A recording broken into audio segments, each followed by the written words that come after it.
Hey, welcome back to the latest installment of the Wide Right Podcast. Manny Navarro here from The Athletic, joined by Carlos Ledo of the MIA All Day Pod. It is Tuesday night, right around 8 p.m., September 3rd. We are now, I don't know, Carlos, 72 hours removed from Miami putting an ass whooping on the Florida Gators in the swamp. I caught up with Susan Miller-Degnan yesterday. We did like the second half of this podcast, 45 minutes talking a lot about what we experienced in the swamp. If you haven't checked that out already out on YouTube, you can listen to it at the end of this audio version of the podcast. It'll be going out Wednesday. But you know, Carlos, to me, the Canes looked fabulous. I mean, that was the best I think they've looked in a long, long time. Then Florida State rather, goes out and lays a complete egg last night against Boston College to fall to 0-2. People were feeling sorry for me. They're like, dude, we know you must be going through it. But I kept thinking about is this like the greatest Labor Day weekend in Miami Hurricanes history? I Oh mean, wow. have we gotten to that point? Because I don't remember a time where the Gators literally get their butt kicked in the swamp by Miami, and then the Seminoles, a top 10 team in the preseason, completely falls apart. Listen, I'd find it hard to believe that it would be better than any weekend in the mid to late 80s, specifically with Uncle Luke around. Right.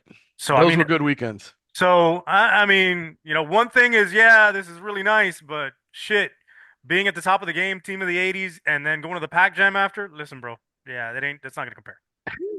We're going to talk about the Canes, the Knowles, the Gators, what life is like here after week one. We're going to do some ACC power rankings. I'm doing one that's coming out Friday with Grace Rayner for the Athletic, but I'm going to give you my own personal power rankings. Carlos, I'm going to get his opinion on this, and it kind of fits into the theme of, what's left on the schedule for Miami. Who are the toughest teams remaining on the schedule? Because I think a lot of people look at this team now, Carlos, and they say, "Man, they could run the table." Yeah, Because look, of there's a lot of national championship talk and yeah, stuff, and I just would love to pull out the quote that I say every once in a while from Pulp Fiction when the wolf says, "Let's not start sucking our own yeah, shit right, just yet, gentlemen. Let's right. pump the freaking brakes here a little bit." Vegas had Florida at a 4-win over under win total, Hmm. and I thought they were going to go 6-6. Seeing that team on Saturday, got to tell you, 4 wins sounds just about right. The only hope may be DJ Lagway pulling out a couple wins for him out of nowhere because they look much better with him at quarterback than they did Graham Mertz or Hertz, Graham Cookie Cutter Hertz. So to me, like, let's pump the brakes. Yes, listen, they came in and they handled business. I thought, like we talked about last week, if they played the way they were supposed to play, played mistake-free football, they should win 34-13. They surpassed that. I think to me, the most impressive thing was not only that they won, but they won in a manner that was clean and efficient with only 2 penalties throughout the game.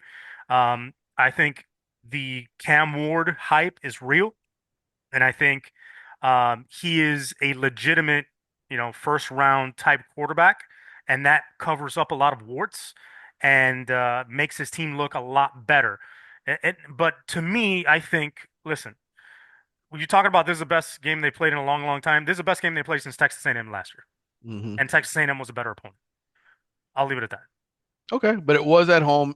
Was on the road. Right, Compared. It's a different environment. rival, different environment, but Season to opener, me, first game. Texas A&M was a much better team than Florida is this year.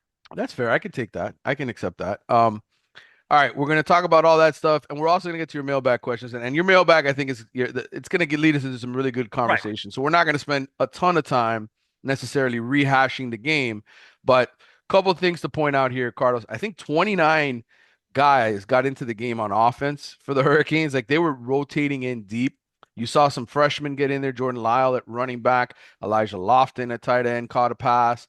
Um, they rotated some guys at left guard. They started off with Ryan Rodriguez. Then they put in Matthew McCoy, which was a little bit of the one surprise that I had watching them. But I thought both of those guys did relatively well. Ryan Rodriguez did get beat on the play that eventually led to Cam Ward's spectacular um, Yeah, touchdown probably pass to Cristobal Jacoby George. George in the back of the end zone. But all in all, you mentioned it. Very few penalties, if any. Um, yes, Cam Ward had a pick, but there wasn't a lot of breakdowns. And I think one of the other takeaways was, for me, was hearing Cam Ward say, "This is the best I've ever been prepared to play in a college game." And I think while we certainly have been able to criticize Miami's coaching, for the better part of 2 decades now, and some of the mistakes they make in terms of recruiting guys, evaluating guys, putting, trying to add weight on guys like Anthony Chickolo and turning them into something that they're not. Player development. There's a lot of things you can criticize. I think one thing we have to definitely take away from this game is this is a better coach team now because they actually have a system in place and they actually Yeah. have coordinators that are back for year two.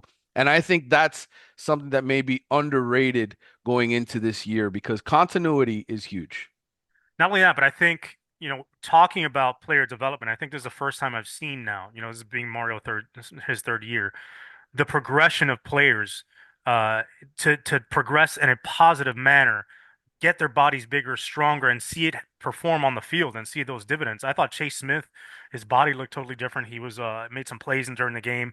Even Francisco Manuel looked faster, more athletic this season, looked Yeah. leaner. A bunch of guys just look bigger and stronger. Wesley Basaint looks bigger and stronger. It's interesting to see that development of these guys that have been here in the program a few years under Mario and see them take that sort of next step, which is amazing. Then you mix in the transfers and you got some guys that are beasts. Like to me, the acquisition of Barron and Alston is going to make a huge difference. I thought Hakeem Mesidor was going to come in and wreak havoc if they tried to double Ruben Bain, but we saw Barron do that and Alston do that, and it's just amazing the depth they have now on that defensive line. Yeah, and look, they had one bust ultimately. Everybody knows a 71-yard touchdown run. Wesley Basainth and Jaden Harris both kind of took bad angles on the play. And Florida was able to seal the edge and just, open a wide open highway there for Montrell Johnson to get in the end zone. He's fast. He's going to get away from guys. But other than that, Carlos, I thought they were on top of everything Florida ran. Lance Guidry talked about that in his press Mhm. conference, that they basically had Florida's 5 or 6 plays pretty much down on pat, and were able to be everywhere they were supposed to be. Shit, I had Um, him down. I called it out. I was like, it's going to be quick screens. It's going to be the going laterally, using the passing game as yeah, a run game. And Graham Mercer's going to throw to the left. He threw two passes to the left side all game. yeah, and Mish Powell, I mean, he had the nice pick. I thought he was the best defensive player for Miami on the field all game. He graded out the highest according to Pro Football Focus. Played 56 snaps. I had some doubts about him playing the safety position. And look, they're going to face better quarterbacks and better passing games ahead. There's going to be better opponents at some point than Florida, but. That made me feel a little bit better, and I thought the secondary, for the most part, did a good job wrapping up, which is what I was afraid of going into Yeah, the game. We talked they about tackled that. very well.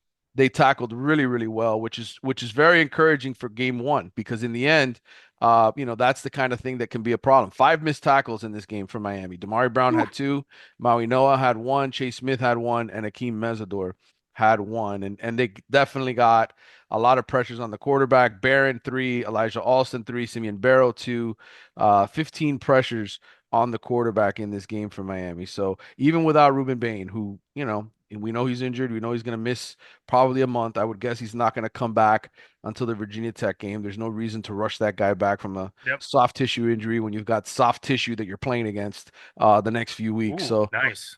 um, yeah, I think you can rest him. So from a football perspective, man, look, OJ Frederic, the freshman, played the most of any of the freshmen, 29 snaps. For him, that which was tied for 10th most on the defense, as many snaps as Simeon Barrow did, 5 more than Dione Hill. Porter, um, and Frederic were the two cornerbacks who saw the most time out there. Mish Powell, Jaden Harris played, 45 and 56 snaps. So, 24 guys ended up getting into that game for Miami, which is good when you can go that deep, against an SEC team. And I know Florida stinks, Yeah, but but you know what? Like, handling that environment the way they did, not just the freshmen, but I think the team overall, and especially Cam Ward, and it not phasing them and at all. And they right. did exactly what we talked about last week. You take the crowd out of the game immediately by just getting on top of them. They did that most of the first half. The crowd got a little bit of life in them with Montel Jordan's long run. Uh, and then they Yes. immediately responded to that with a touchdown of their own, which was great to see. Usually that the team starts to sputter after that a little bit if when they get hit, they were been counterpunched in the mouth in the past, but they're not like that. They bounced back, they scored, and they scored again to start the second half, which was impressive to see. To me, the things that stuck out to me were, I thought the secondary accounted for themselves pretty well compared to what I thought going into the game.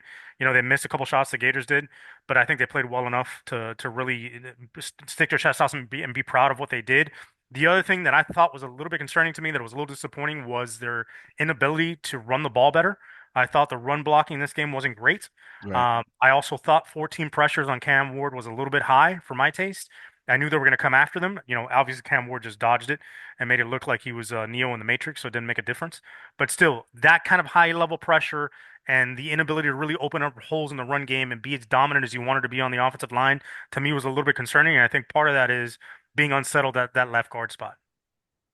Well, it honestly did not feel like he was under pressure, on 14 of his 38 dropbacks. I think some of that may have been a product of him being bored and kind of wanting somebody to pressure him, which the Gators I think tried to do a couple times, like drop a bunch of dudes in coverage and wait for him to break, and he just showed tremendous patience. To me, he played very casually, like he wasn't the least bit affected by anything thrown No, at it him. wasn't at all. And I think that's obviously something that everybody's going to take away, because there's people saying that he might be the best quarterback in college football this year, that he honestly could be, and maybe he is. And if he is, then what I'm about to say might shock you. I think Miami can win the national championship this year, Carlos. I Listen, when you do. have the best, if you have the best quarterback in college football, you have a shot, right? I think Yes.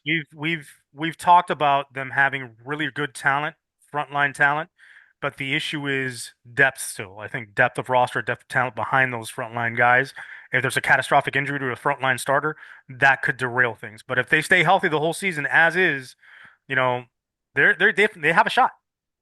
Yeah. And I'm not trying to be over dramatic here or be like, you know, I'm not saying they're going to win the national title, but I think what we saw Saturday was up front, they are as solid maybe as anybody in the country on both sides of the line.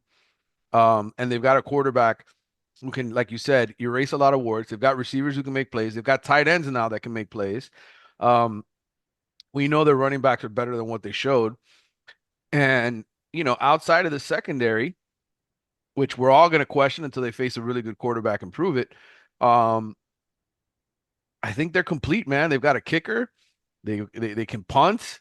They can change the field. I mean, this is going to be, in my opinion, Mario's best team probably in his first 5 years. Like you just have every ingredient Mhm. that you need. You've built it up um the right way. You've got Ruben Bain and Francis Mauigoa as sophomores, and you've got guys around them, older guys around them that are good players. Um, next year they're going to have a lot of things to replace. Cam Ward being one of Yeah. them. Bunch of those older receivers. They're going Well, to we have talked about to. it. This is his window, right? This is his This is the opportunity. this is the window this year. But the one thing I want to get into, and part of the reason I brought all this up is, you look at Florida as we transition the conversation a little bit. You look at Florida, and Susan Miller Degnan and I talked about this on that side of the conversation. I told her I think this is a very dangerous point for Florida where they could be buried for a long time. Because they've now gone through the gauntlet of hiring and firing coaches within 3 years, four times Yep. in a row. Um, and they're in a much tougher conference in the SEC, loaded up with Texas and Oklahoma now. I don't see a way out. Florida State um, is an interesting situation because we all talked about Mike Norvell's recruiting situation and how he just wasn't putting as much energy and emphasis into that like Mario was. And what I see on paper is that Florida State's offensive and defensive line recruiting just not on par with Miami, and that's the difference between them now. Forget the quarterback. Obviously, that's 1,000%. DJU DJ, uh, ew. is not as good as Cam Ward. We know that they wanted. We've talked about this in the podcast. They were waiting for Cam Ward, hoping he'd come, and when he said no, he was going to the NFL. They had no choice but to move on. Miami waited and got lucky. Um, but my point here is, you look at Florida State and what's happened these first two games, and it's basically exposed everything that a lot of people at Miami were saying, which is it's going to come back to bite him when he doesn't hit home runs in the transfer portal because he has not recruited the same way Mario has. And so all of this drum up conversation to say the second chapter of the Mario Cristobal era could end up being even better than we thought because Florida State is struggling the way that they are, because this recruiting hasn't worked out for Mike Norvell, because Billy Napier has been a failure at Florida and isn't doing what he needs to do to make them better. Miami has a serious opportunity here to cash in, and that's my biggest takeaway from the weekend. Is that my biggest thought is Holy shit, man. They've got a really great chance to make something special happen here now. Again, we talked about it, man. We talked about this being the most critical season for Mario Cristobal, not just because of the window of opportunity to win now with Cam Ward, but because if they take that leap forward, if they really go and push to 10, 11 wins, the recruiting battles are going to end up winning. And the amount of talent they're going to drag over to this side is going to be so substantial that it's going to start being that overwhelming level of talent year after year after year. And it's going to be very difficult for other teams to compete and recuperate from that. 100%. It's an interesting time. But again, it's one game, it's one weekend, and Yeah. I Again, think the Wolf. yeah, the Wolf. Yeah, and we'll see when they get to Virginia Tech. And look, I know Virginia Tech lost to Vanderbilt, and everybody's like, "Oh, forget it." They're terrible. Teams are going to bounce back. Teams are going to make improvements and make adjustments. Um, but right now, I'm pretty confident in the fact and happy, Carlos, in fact, that I picked Miami to win the ACC in the preseason because even though I picked Florida State to make it to the ACC championship game and lose to Miami, at least I look like a genius if Miami wins the ACC this year, and that's all I care about is looking like a genius. Hey, of course, very self-serving, and it's totally understandable. All And right, how quickly you've dumped Florida State and jumped on the Miami bandwagon. right. That's what everybody just But at least you had assumes. the foresight to do it preseason. Right. And let's not forget that I picked Florida State to win last year, right? So I mean, maybe I actually know what I'm Yeah. talking about. Not I don't maybe. I don't know. Um all right, let's do our ACC power rankings. I think it's obvious Miami's the number one team now in the ACC, Carlos, but this is how I've kind of got the list going forward. And it's tricky because I'm like debating how far to drop Florida State down this list, and really what everybody else has in the conference. I went Miami 1, Louisville 2, Georgia Tech 3, NC State 4, and then I put Clemson fifth, even though they got their clocks completely cleaned by Georgia, number one Georgia in the opener. I thought Dabo Sweeney at least has a young roster of guys that are from a blue chip perspective, good players, and he's got a solid defense. Did I make a mistake with my top five? Is there anybody you think does not belong in the new ACC power rankings for me in terms I'm of top five? tempted to have Georgia Tech up at three like you do, because they looked really good on defense. My concern is, Clemson's hard to judge off week one because Georgia does that to a lot of really good teams. Right, So, to me, I think I would still put Clemson at three. Then I put Georgia Tech at four, and then NC State at five. right. That would be the way I would rearrange it, just because I need to see more from Clemson before I determine that Georgia Tech is better. I don't know that head to head that Georgia Tech could beat Clemson. Okay. My next five, and again, it's after 1 week, but I've got SMU, Syracuse, Boston College, Virginia Tech, who did lose in overtime, North Carolina, who won on a missed field goal at Minnesota. That's my next five: SMU, Syracuse, Boston College, Virginia Tech, and North Carolina. Anybody do not belong. Wow, man. You have knocked Florida State out of the top 10 in the ACC. I mean, it's understandable the first couple weeks. I think ultimately they'll probably be middle of the pack, but I don't know if they'll be that low. I think I'll tend to agree with your analysis. I think maybe, yeah, I'll go with it. I'll roll with what you got. All right. And then the next seven in this order: Cal, Florida State, Shit, Pittsburgh, Cal over Florida State? Florida State, Pittsburgh, Duke, Wake Forest, Virginia, and Stanford. Look, you could mix and match all of the teams in that besides Florida State and Cal. I think the next five, the last five, you can juggle them around any way you like. But yeah, I've dropped Florida State to 12 in the league. Is that too far back? I think it may be too far back, yeah, and especially behind those kombucha drinking hippies at Cal. I don't think that. I think that's a little far. That's a little far. All right. Well, we'll come out with the official You're athletic. overcompensating for being upset and Mike Norvell, bringing in DG Uiagalelei and now making your life a living hell as a Florida State. No, not at all. Not at all. And listen, for all the Miami fans that think I'm an FSU fan and the whole thing, check out my Twitter. See some of the commentary. I don't know if you were following me last night during the game, Carlos, but some people said I was kind of picking on Florida State with some of my commentary. I just think I was fan. talking the truth. You can never win, bro. To me, the shocking thing to me about Florida State thus far is they've been bullied up front by the first two opponents. They gave up 200 yards rushing to Boston College. That's crazy. They've just they've gotten beat But up with the but I would defensive say line. this. I would They'll say be really good. this. No, you're right. But I would also say this. Um, they gave up 28 points and lost, and they gave up what did Georgia Tech score? 23, 24 points? It was 24. Hmm. What was the score that Georgia Tech gave? I know it was a field goal, obviously, Like but it was 24, 23, something like that. yeah, it's my point is if you hold a team under 30 points in college football nowadays, you probably should win or be right there and have a chance to win. There's no question the issue is DJ Uyunglele. Yeah, but they got behind quick against Boston College, so they already had dug themselves a hole. And the Right. other thing is your core strength on this team was supposed to be up front, and Yeah. that's been where you're getting your ass kicked. Right. Well, there's no question that this has been super underwhelming, but again, it all comes back to recruiting. You can read my column on Mike Norvell and the situation at Florida State at The Athletic if you want to check it out. I cited the fact that coming into the season, Carlos, there were only 8 players that Mike Norvell recruited out of high school that have been double-digit starters coming into the season in the 4 years he's been in charge of coach. Everybody else has been a transfer that has been a double-digit starter for there in terms of his own recruits. Mike And Norvell is the living embodiment of that meme of the dude walking down the street with his girlfriend next to him and him turning back and looking at the other one. That's Mike yeah, Norvell. yeah, it's definitely gotten there. He also has recruited 6 quarterbacks. 3 of them have already left, and I think combined, the guys that were on campus before this year had combined for 5 starts. So you can sit here and criticize Mario for his high school quarterback recruiting.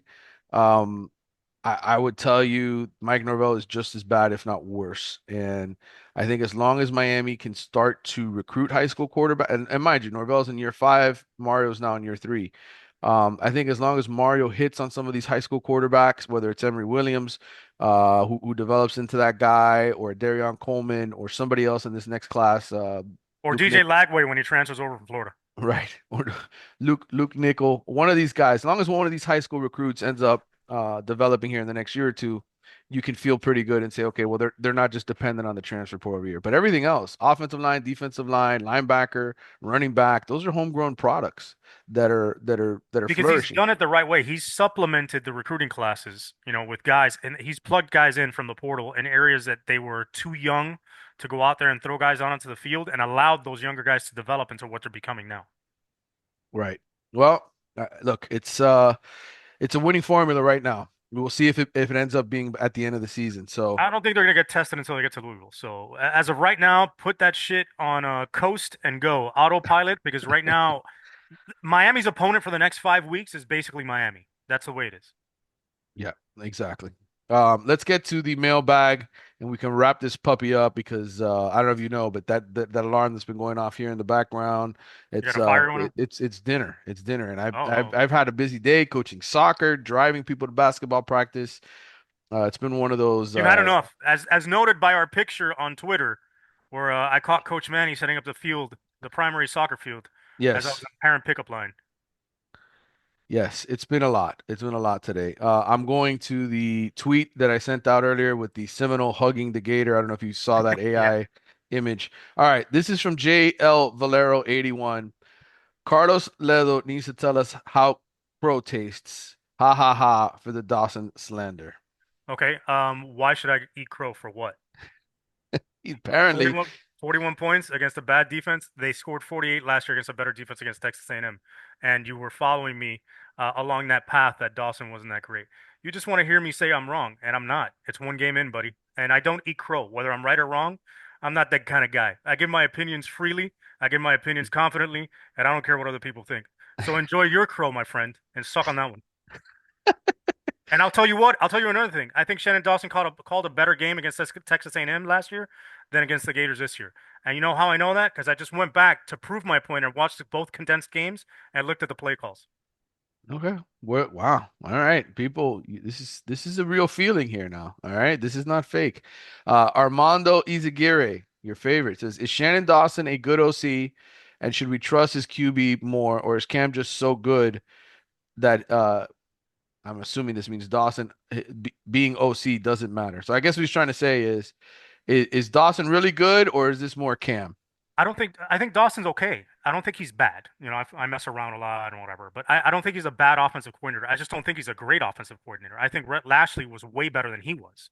Um, to me, Shannon Dawson's an okay offensive coordinator, but when you have that kind of talent at quarterback and at the skill positions, you don't have to be great. You just have to be competent and not be an impediment to your offense, which was my concern going into the season. I was hoping he wouldn't be an impediment to the offense. I've said multiple times that I think he comes up with a really good plan coming into games. His problem tends to be second half adjustments when the defense adjusts. Gators didn't really adjust, so he just kept going with what he was doing. And I didn't see anything different from him than I've seen in the past in terms of his formations, his packages. There were three plays that stood out to me that I thought were different that I hadn't seen before. One was the half roll from Cam Ward, where he threw that ball. I think was it the one he threw to Xavier Restrepo, where he basically almost did the cartoon thing where he caught the ball and almost took off like a rocket. Uh, Yes, completely on his back, pretty much. yeah, then there was a tight end screen to Arroyo, but then looking back at Texas A&M, he threw something similar. And then I forget. Oh, the touchdown along the left edge where they actually ran it looked like an inside zone. Cam Ward was under center, stuck the ball out. It looked like a counter, and they had Sam Brown lead around the edge. That was creative. I haven't seen him do that before. So those three things I give him credit for. But he did, I think, some more innovative things in the Texas A&M game. One that sticks out is a touchdown to Jacoby George, where he orbit motion to the backfield and then came back out to the sideline near the goal line and threw a touchdown there.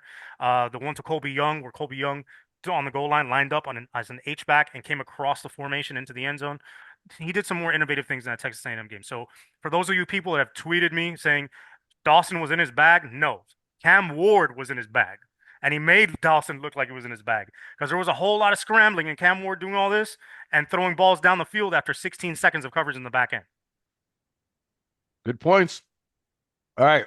Stop Cop City. Taco Thunder 5 says, which of our remaining games has the largest potential for an upset based on our schedule? And what have you seen from week one? Well, upset alert. Obviously, I think Louisville. I think Georgia Tech. Those are the two games Yeah. that you look at and say that's the potential. This is from Steven Thunder, 56 Blackskin, one of your favorites. Did Raul, in fact, steal your binoculars? I don't know. Uh, He was up there. he was up there. It was not him. I'm assuming it was somebody in the press box who saw a nice pair of Nikon um, binoculars on my desk. Unfortunately, I was an idiot. I should have put them back in my bag. I didn't. I left them right on top of my computer as I went downstairs to go to the press conferences, and somebody jacked it. And It was a Gator beat writer guaranteed. had to have been somebody. All right, this another question here from Stephen Thunder. Did Ledo ride the gator at any point in his life after a victory? Um, I want to answer this a certain way, but I don't want to get in trouble with my wife. Okay. Yeah, another gator. Uh Rashawn also wanted to know if I got my binoculars back. No, Rashawn, I don't expect to. I will be back in the swamp for the UCF Florida game on October 5th. So maybe somebody there will come up with it. Where UCF will be favored by 20. Where it might be Billy Napier's last game. Rashawn asked, best and worst stadium to go cover a game. That's a great question, Rashawn. And being a guy who's been at this now for close to 30 years and been to a lot of stadiums, both in basketball, football, baseball. From a football perspective, I think the coolest place that I have been, and I know it may not sound great, but Texas A&M was really an experience being in the press box because that press box actually sways back and forth with how much movement there is. And so I think to me, in terms of just a unique experience, that's one that's a little different. But most of these football stadiums, Carlos, all are the same in terms from a press box seating perspective, right? It's nothing open air. Florida is open air. So you get a lot of heat when it's Yeah. hot. Not the greatest experience, but it was kind of breezy for us. It wasn't that hot. I thought it was going to be worse. And then the worst stadium, I don't, from a college football perspective, there's nothing that sticks out in my mind. But one day I think I'm going to sit down and rank them because I'm one of the few sports writers, I think, in this country, Carlos, who covered Major League Baseball, the NBA, and college football in his career and has been able to experience it all and can might be able to actually provide some perspective there. Just my take. Let me see. What is man, the worst stadium I've been to? Um, in terms of like comfort and stuff like that, I mean, what the hell is it called now? The Citrus Bowl in Orlando. Right. Not a great one. In terms of other sports, I've been to Tampa's baseball stadium. That's kind of crappy. Yeah. Um, basketball arenas. Man, the old Miami arena wasn't great. I'll tell you that much. It was fun. Yeah. Wasn't the greatest. Yeah. By the way, Jay Valero, my answer to you, it's all tongue in cheek. I'm not really upset, but I just wanted to give you some facts. Yeah, he got to you, brother. All right. I just like playing the role, but some people will take that serious, and then I'm gonna get hit up with 1,000 comments. So I just wanted to say I'm just messing around. All right. Better win 2.0. I like that, Dave. Better win. Hot take. Miami played great, but Saturday's win was more about how awful Florida is rather than how dominant Miami is. Do you agree with that? I think it's a combination of I both. think it's a combination of both. I think Florida isn't very good, but I think Miami played well enough to earn that victory that way. This one is from Miami Hurricanes enthusiast who wants me, I guess, to guesstimate what Miami's recruiting class ranking is going to be. And now I got to actually go and look at what it actually is right now because I know that they had a decommitment. One of the linebackers um, decommitted, which to me, I didn't even blink at because he was supposed to be decommitting. Bro, they're Um, gonna be top five. Come on, guys. They'll be they've top got five. 21 commitments right now, and they are the 12th ranked class.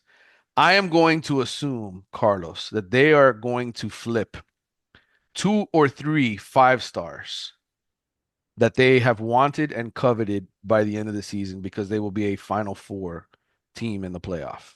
Yeah, I think they're gonna get that Pickett kid. Yep. That's one.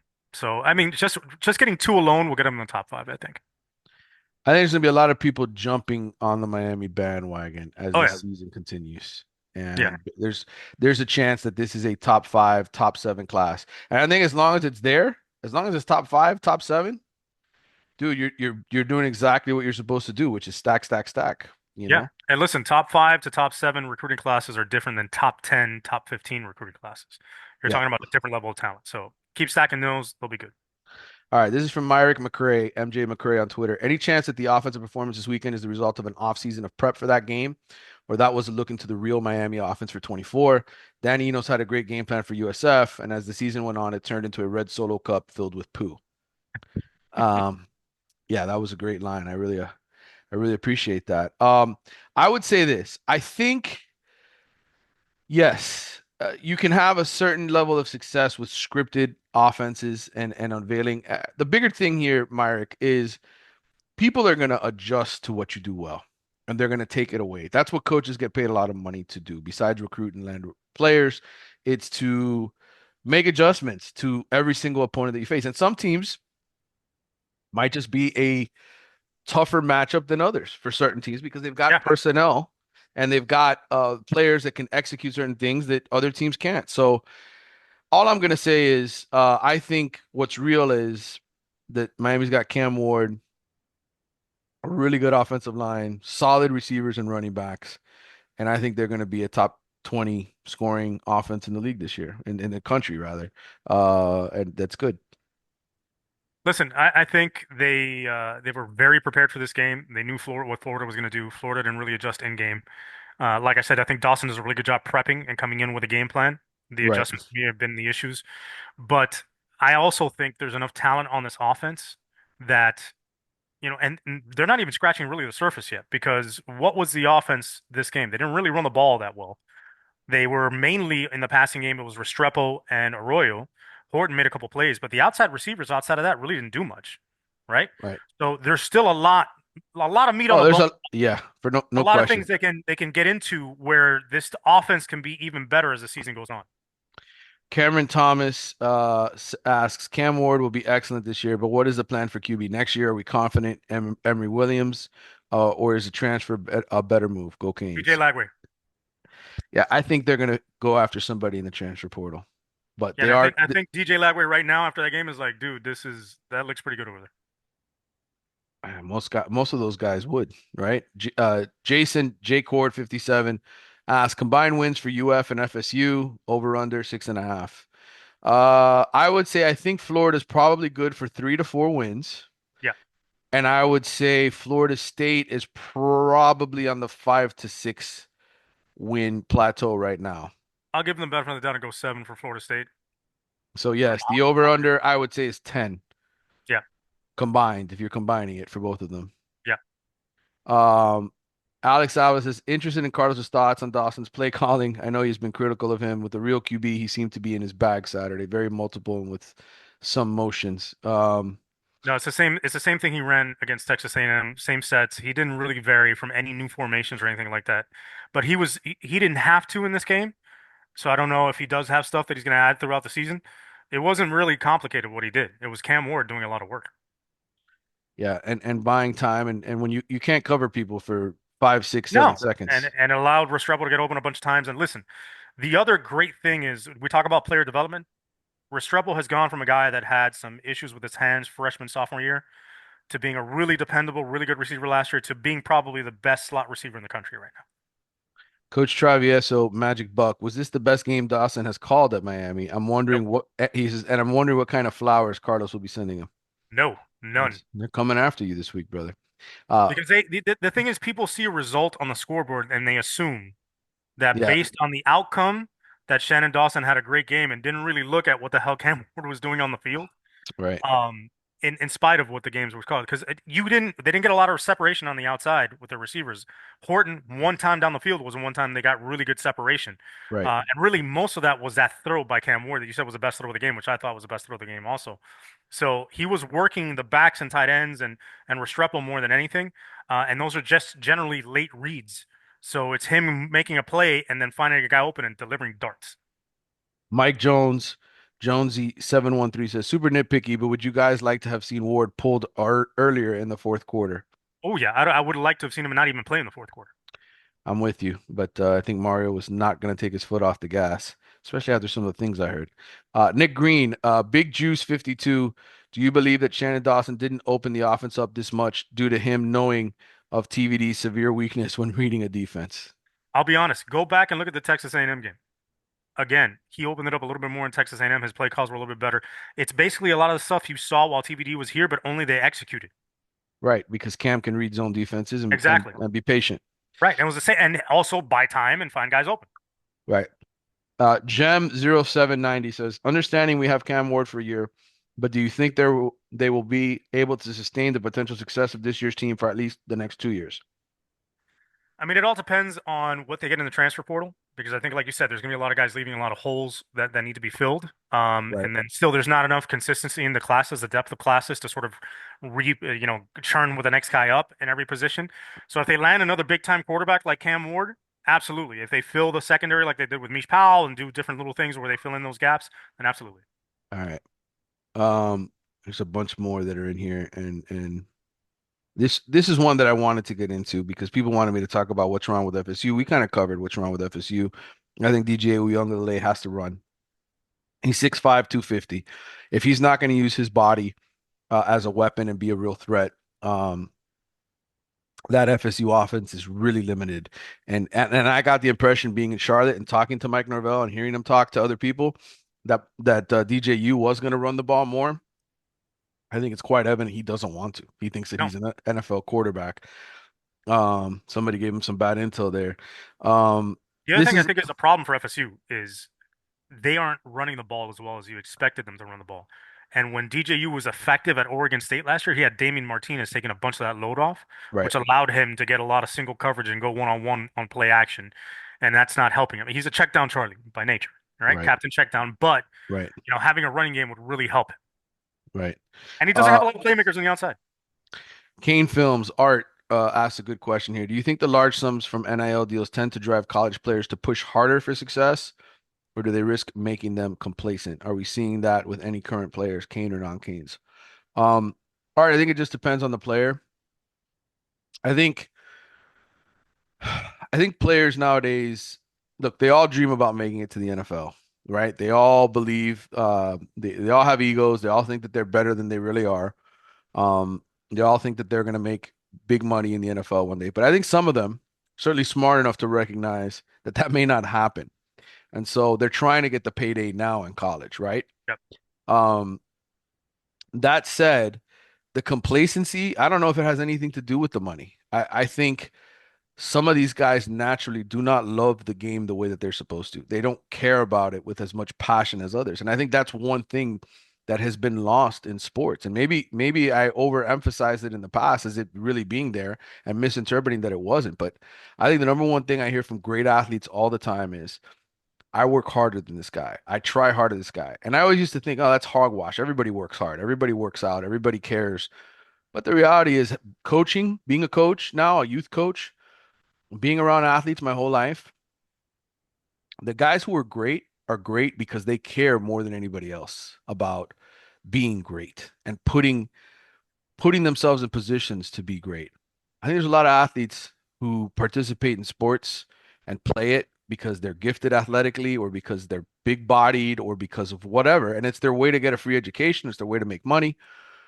Doesn't mean they Or care they're about pushed it. into it, right? Right. They're pushed into I don't think they care about it the same way. And so I think while money could certainly make some people, I got paid already. What do I need to care?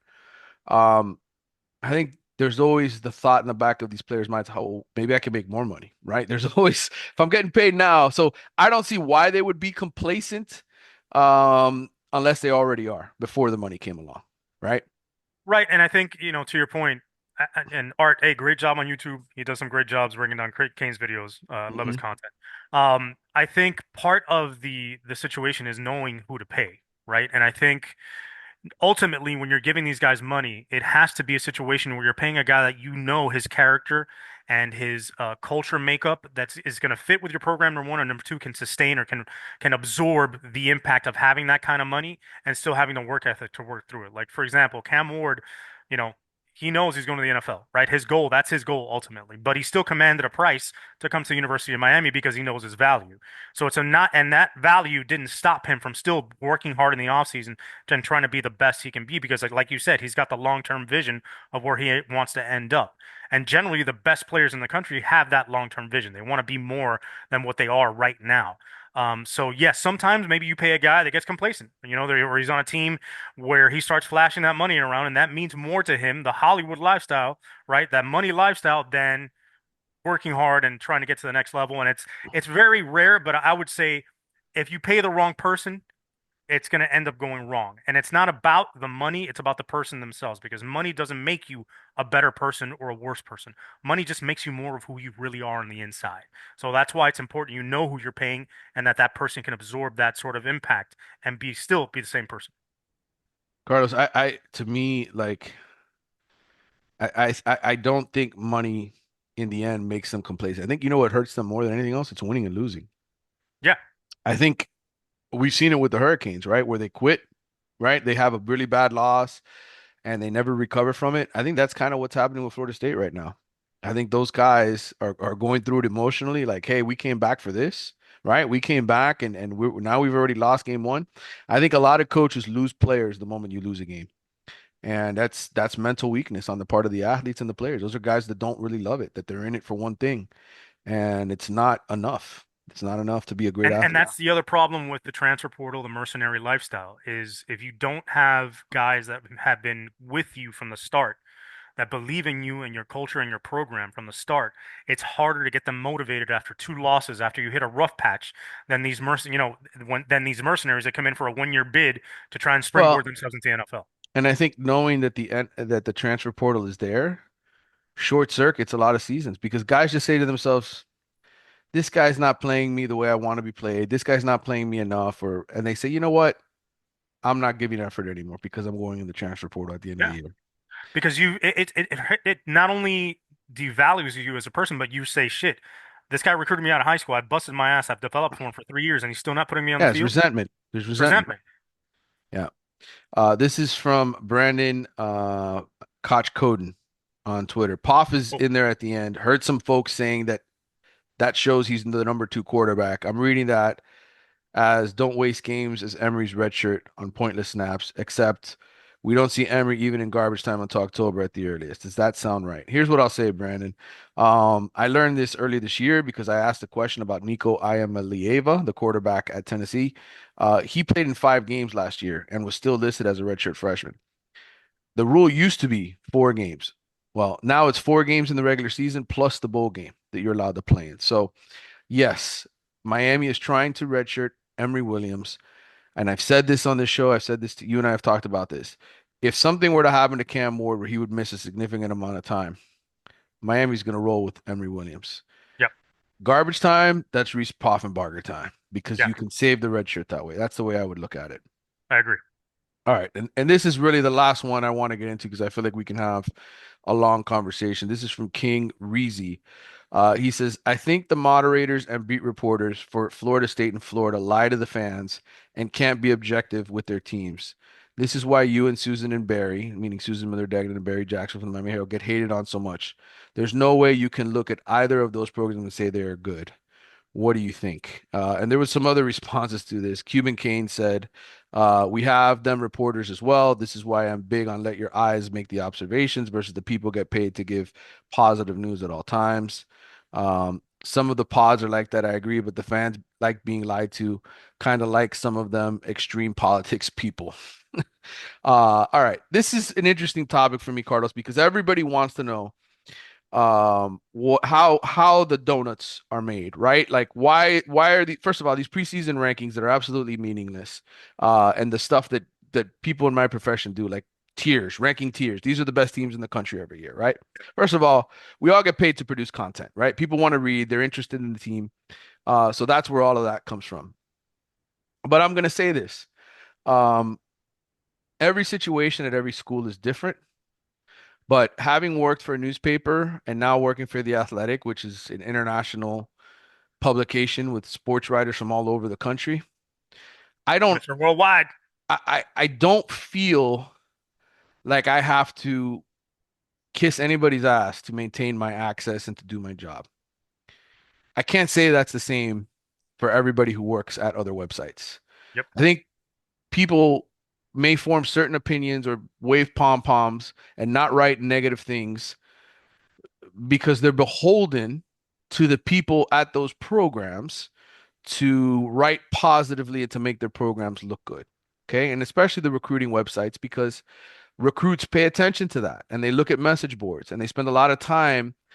This is all about head coaches wanting to use recruiting websites to help them recruit players, right? Get intel, get information. So there's an intel exchange between those people.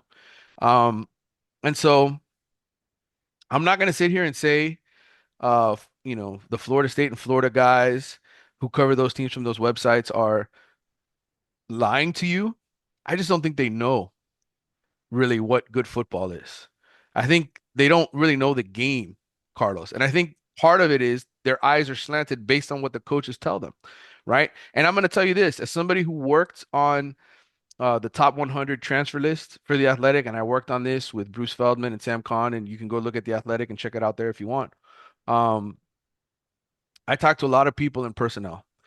There are a lot of people who believe that they've got great players on their roster, and they almost tell themselves, "Hey, these are great players that we just brought in through the transfer portal. These are great recruits," because they really believe it. They believe that they've unearthed something awesome. I've told you this in the past. I spend weeks and months doing my own bleeping research, snap counts, recruiting rankings, touches, targets, uh, all kinds of things in my own personal evaluation of teams. Because while I appreciate the information I get from these coaches and from recruiting people and people around the game, nobody really knows. They only know their own program. They only think they know, like they only think they end up thinking that they know it all about other programs, but they really don't. They just know about their own team. And so like all of these misevaluations, oh, Florida State's top 10. How could they have been top 10? Clearly, you guys don't know anything. No, we knew DJ Uyunglele was not a very good quarterback. There's plenty of evidence of that. We knew that Florida State had a lot of people to replace, but I can tell you, their coaches were also telling their beat writers, hey, we've got great players here. This is our fastest, biggest, strongest team. We expect to be really good. So if you want to blame anybody, blame the fact that nobody knows anything. All right. Nobody really knows anything, and nobody cares to really investigate what other people are doing. They just think their own product is awesome. And what ends up happening is the beat writers and the reporters who are beholden to those coaches end up regurgitating what they're told by those coaches. That's all. And that's why I think a place like the Athletic is great because I'm not beholden to any of that bullshit. I do my own evaluations. Bruce Feldman does his own evaluations. Sam Kahn does his own evaluations. And we try to do the best job that we can, Carlos, without being beholden to anybody. Yeah, and I think that's why a lot of people have had a problem with this podcast for the last few years, because we don't sugarcoat shit. You don't sugarcoat shit. You tell it how it is. I tell it how it is, how we see it, and we don't go by what the fans want to hear. And unfortunately, there's so many podcasts that's all they do is they just want to get clicks, get views, get downloads, and the way to do that is to please the fan base, and the fan base is not going to be pleased if you're talking shit about their favorite team, right? Right. Or that you're pointing out where they're weakest or where they have warts and all of these things. And I think also when it comes to these recruiting websites, a lot of that is relying on the information, like you said, provided to them by the program, by the recruiting coordinators, by the guys that are in the recruiting staff on in those programs. And those guys are definitely going to tell them that they're recruiting one hell of a player and these guys are really good because that's what their job depends on. So why would they shit talk themselves and say I'm recruiting bad guys or I'm not getting enough talent in here if that would maybe cost them their job? So it's a combination of people taking what the coaches have to say at their word and not doing any of their own research or really, challenging that like a journalist would, which is the problem with not having media that's independent from the university, right? Or that's not tied to so much being such a fan-driven type of media because now all you're doing is being beholden to whatever the fan base wants and trying to please the coaches to be able to have access. So there's no challenging of what the information the coach is giving. There's no questions at the press conferences to really challenge the coach as to what the hell's going on. So it's really taking that information, like you said, copying and pasting and throwing it into the article just to please the coach and please the fan base. It really is. And I hope people that have followed this podcast for a long time and my work in journalism understand where I'm coming from. When I tell you last year that I think Florida State's the best team in the conference, that's because based on my research and based on my own analysis, that's what I believed. This year, coming into the year, based on my own analysis and based on my own research, I thought Miami was. And that's how I do it every single year. And maybe I'm too negative for people. Maybe I don't sugarcoat stuff enough. But that's what I learned how to do in this business is say it as it is. And maybe look, I'm not gonna sit here and say I'm a genius. I joke about that, by the way. I know I'm gonna be wrong. I'm wrong all the time. I say a lot of things that end up being wrong. Uh, but I also go up to bat every single time I'm asked to go up to bat and give my opinion and my thoughts and my own analysis because that's what I get paid to do. And I'm not And gonna listen, stop doing that. and going back to that point that of me going back and saying, listen, I'm not really upset. It's a joke about what I was saying, counting to that point of Yeah, Shannon Dawson. The reason we have to do stuff like that nowadays is because we've gotten to an environment where if you disagree with somebody's viewpoint for some reason now, you're an enemy. yeah, It's societal. It's not just college football, and right. it's a shame. We should be able to have open discussions, have different opinions, and people, go back and forth and say, okay, listen, I don't agree with you necessarily, but here's what I think, and then have an exchange. Now it's you're an idiot, you're stupid, and Right. it's kind of ridiculous. So I hope that people get that from your work because you're one of the best at doing that, at actually presenting facts, numbers, statistics, and being accurate with the information you present. I get lucky enough to ride the coattails of that and then piggyback off your research and steal it without having to do anything. And then come on here and try and give my opinions of what I think I see as a fan and try and represent the fan base from a perspective of not just being, seeing everything through orange and green colored glasses, but actually being objective about what I'm seeing on the field. 100% accurate. Brother, I appreciate you. Thank you for coming on the podcast. I hope you get people to tune into your podcast. Is Raul going to be on your podcast this week? Listen, I'm gonna have to find that guy because after that win in Gainesville, that dude probably went on a nasty bender, and God knows where he is now. He may be in Mexico. I don't know. All right. Make sure you follow Carlos on Twitter at. MIA Ledo. I remembered. Yeah, there you go. You remember this time. Make sure you follow him there. Check out his podcast, the MIA All Day Pod. You can listen in to the second part of what this podcast will be uh, on YouTube or as part of wherever you download your podcast. That's the interview that I did with Susan Miller-Degnan. That was about 45 minutes. You and I went for about almost an hour, Carlos. So there's plenty to listen to. I'm going to tell you this if you're a Miami fan. Don't expect me to come back here and talk a whole lot about FAMU and about No, Ball State. And I may not be the back to band's not USF. even coming, Manny. The band's not even coming to the game. What the hell are we gonna talk about? Yeah, I don't know. I don't know, but enjoy this episode, brother. I will be relaxing this weekend. I will be watching college football from my house, maybe your house, and that'll be it. I'm not going to be killing myself. That's for sure. Exactly. And maybe we do a live podcast for 5 minutes to say, look, we're drinking beer and watching football. Thanks. Have a great day. I like that plan. I like that plan. Thanks for tuning in. See you next week. Peace.